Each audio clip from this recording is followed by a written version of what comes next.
totally ridiculous, completely unsexy word. If you use it during sex, trying to be politically correct, darling, could you stroke my vagina? You kill the act right there.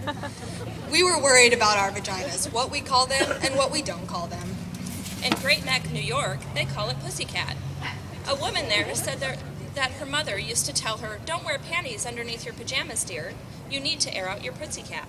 In Westchester, they call it a pookie. In New Jersey, a twat.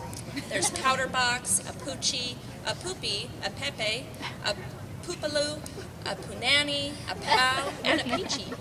Toady, Dee-dee, Nishi, Dignity, Monkey Box.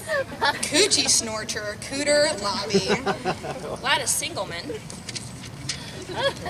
VA, Va, Wee Wee, Horse Spot, Nappy Dugout. Mongo, Mookie, a pajama. Fanny Boo, mushmallow. A ghoulie, possible, tomale, totita, Connie. A Mimi in Miami. A split niche in Philadelphia. And a schminde in the Bronx. We were worried about our vaginas.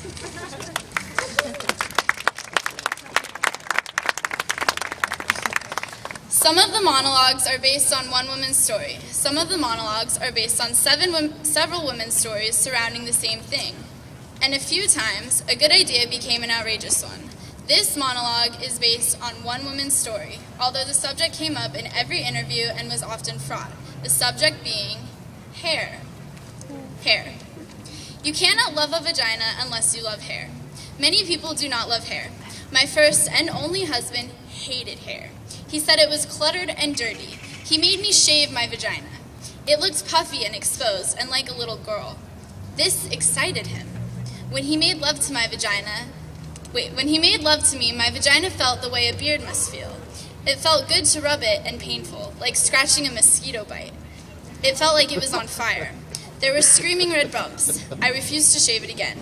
Then, my husband had an affair. When we went to marital therapy, he said he screwed around because I wouldn't please him sexually. I wouldn't shave my vagina.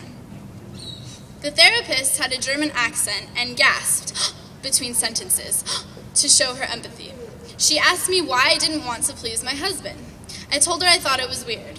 I felt little when my hair was gone down there, and I couldn't help but talking in a baby voice, and the skin got irritated, and even calamine lotion wouldn't help it. She told me marriage was a compromise. I asked her if shaving my vagina would stop him from screwing around. I asked her if she had many cases like this before. She said that questions diluted the process. I needed to jump in. She was sure it was a good beginning. This time, when we got home, he got to shave my vagina. It was like a therapy bonus prize. He clipped it a few times, and there was a little blood in the bathtub. He didn't even notice because he was so happy shaving me. Then, later, when my husband was pressing against me, I could feel his spiky sharpness sticking into me, my naked, puffy vagina.